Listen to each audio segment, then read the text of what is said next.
بسم اللہ الرحمن الرحیم۔ میں ہوں جی اشفاق احمد ایڈوکیٹ، اپنے چینل مائی جرنی کے ساتھ۔ امید ہے آپ سب خیریت سے ہوں گے۔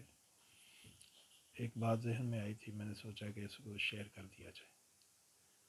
دیکھیں، ہمیں رزق حرام سے منع فرمایا گیا ہے۔ رزق حرام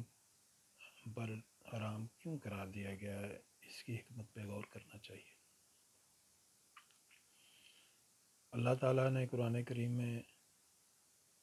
حرام رزق کو ہمارے لیے حرام اس لیے قرار دیا گیا ہے، اور حضور نبی کریم صلی اللہ علیہ وسلم کی ایک حدیث بڑی اہم حدیث ہے کہ پورا کھانا نہیں، پورا پینا نہیں، صرف ایک لقمہ حرام کا کھانے سے 40 دن کے لیے عبادت قبول نہیں ہوتی، کوئی دعا قبول نہیں ہوتی۔ اتنے بڑے اثرات ہیں صرف ایک لقمے کے، اور اگر انسان پیٹ بھر کر کھائے، پیٹ بھر کر پیے، تو اس کے اثرات اب ایک لقمے کے تناسب سے آپ اندازہ کر لیں کہ پورے کھانے یا پورے پینے کے اثرات کتنے 40 دنوں تک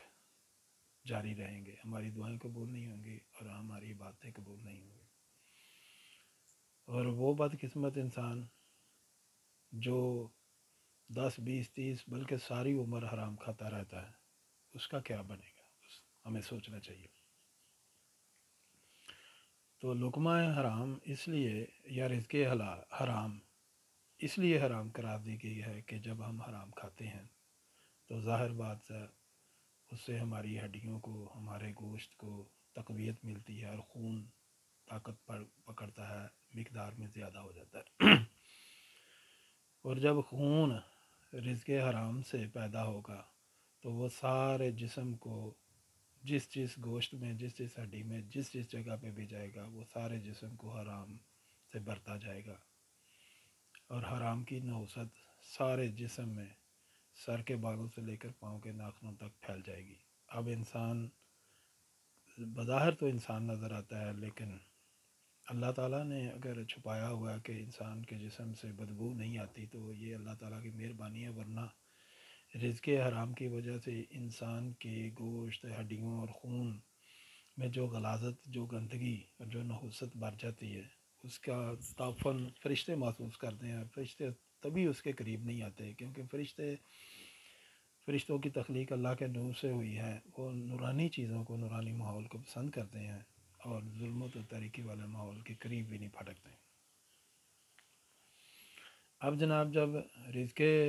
حرام ہمارے جسم کے اندر چلا گیا تو اس سے جو 3 خطرناک ترین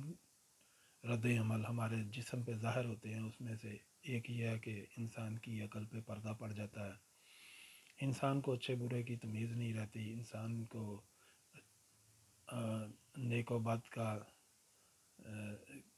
میں تمیز کرنے کا سلیقہ انسان سے کھو جاتا ہے۔ اور انسان، آپ دیکھتے ہیں نا کہ ہم کئی بندوں کو دیکھتے ہیں کہ وہ ہر کام ہی عقل کے خلاف کرتے ہیں، تو ہم کہتے ہیں یار یہ تو عقل کا دشمن ہے۔ اسی طرح حرام کھانے سے انسان کی روح مغلوب ہو جاتی ہے اور نفس طاقتور ہو جاتا ہے۔ روح کے مغلوب ہونے کا صاف اور سیدھا مطلب یہ ہے کہ اللہ تعالیٰ کی رہنمائی سے انسان محروم ہو گیا، اور اب اس کے جسم اور روح پر شیطان ابلیس کا قبضہ ہے۔ اور شیطان ابلیس تو پھر آپ جانتے ہیں کہ انسان سے پھر کیا کام لیتا ہے۔ اچھا، جب انسان کی عقل پہ پردے پڑ جائیں رزق حرام کی وجہ سے، اور رزق حرام کی وجہ سے روح مغلوب ہو جائے، اور رزق حرام کی وجہ سے نفس طاقتور ہو جائے، تو پھر انسان کی سوچ منفی، سب سے پہلے انسان کی سوچ منفی ہو جاتی ہے، اور منفی سوچ انسان سے پھر منفی عمل کرواتی ہے۔ اور جب منفی عمل انسان سے ہوتے ہیں تو پھر اس کے منفی اثرات نہ صرف انسان کے اپنی ذاتی زندگی پہ پڑتے ہیں، اس کے اہل و عیال پہ پڑتے ہیں، اس کے خاندان پہ پڑتے ہیں، اس کے عزیز و اقارب پہ پڑتے ہیں، اس کے دوست احباب پہ پڑتے ہیں، اور معاشرے کے سارے افراد پہ پڑتے ہیں۔ اس لیے کہا گیا کہ ایک نیک انسان بستی کے لیے باعث رحمت ہوتا ہے، اپنے خاندان کے لیے، اپنی ذات کے لیے، اپنے معاشرے کے لیے، اپنے ملک و قوم کے لیے، بلکہ ساری دنیا کے لیے وہ خیر کا باعث ہوتا ہے۔ اور ایک بد انسان، ایک ظالم انسان جو ہے وہ اپنے آپ کے لیے بھی، اپنے گھر والوں کے لیے بھی، اپنے اہل و عیال خاندان کے لیے، بستی کے لیے، ملک و قوم کے لیے، ساری دنیا کے لیے وہ نحوست کا باعث بنتا ہے، زحمت کا باعث بنتا ہے۔ تو رزق حرام سے انسان کو حاصل کچھ بھی نہیں ہوتا، مطلب خیر کچھ بھی حاصل نہیں ہوتا، بلکہ اس کا نقصان بہت آتا ہے۔ اس کے نقصان میں یہ ہوتا ہے کہ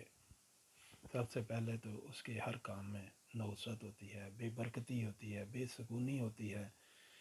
وہ خود، اس کے گھر والے، اس کے اہل و عیال بیماریوں کا شکار ہو جاتے ہیں، اس کی اولاد جو ہے وہ گستاخ اور بد نکل آتی ہے،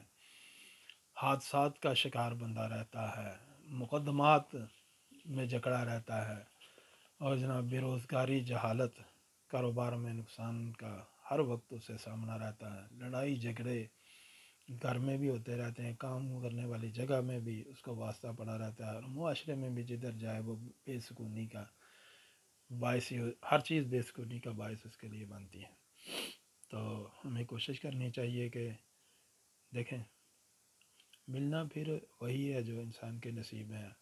آپ کو حضرت علی شیر خدا علیہ السلام کا ایک واقعہ سنانا یہاں بہت ضروری ہے، تاکہ یہ سمجھ جائے کہ انسان کی تقدیر میں جو کچھ لکھا ہے، اگر وہ اس پہ کانے اور توکل کر لے اور بھروسہ کر لے تو یہ اس کے حق میں بڑا بہتر ہے۔ حضرت علی شیر خدا علیہ السلام گھوڑے پہ جا رہے تھے، گھوڑے سے اتر کر مسجد میں نماز پڑھنے کے لیے گئے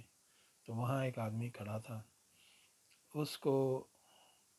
اس نے خود یا حضرت نے اسے اپنے گھوڑے کی لگام تھما دی کہ تھوڑی دیر کے لیے اسے پکڑو، میں مسجد میں نماز پڑھ کے آؤں۔ جب واپس آئے تو گھوڑا ادھر ہی کھڑا تھا، اور گھوڑے پہ جو ذہن ہوتی ہے جس پہ انسان بیٹھتا ہے وہ جس کو پکڑا کے گئے تھے وہ چوری کر کے بھاگ گیا۔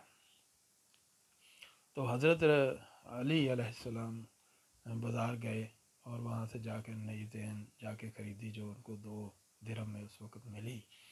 تو وہ زیرہ جو وہ زین گھوڑے پہ ڈال کر اس پہ سوار کر کے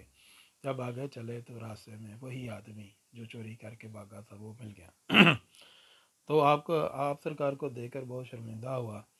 تو حضرت علی رضی علیہ السلام نے اس سے کہا کہ دیکھو، جب میں مسجد میں گیا تھا تو میں نے ارادہ کیا تھا کہ اجرت کے طور پر، معاوضے کے طور پر، یا ویسے ہی ہدیے کے طور پر میں تمہیں باہر نکل کے 2 ریال دوں گا۔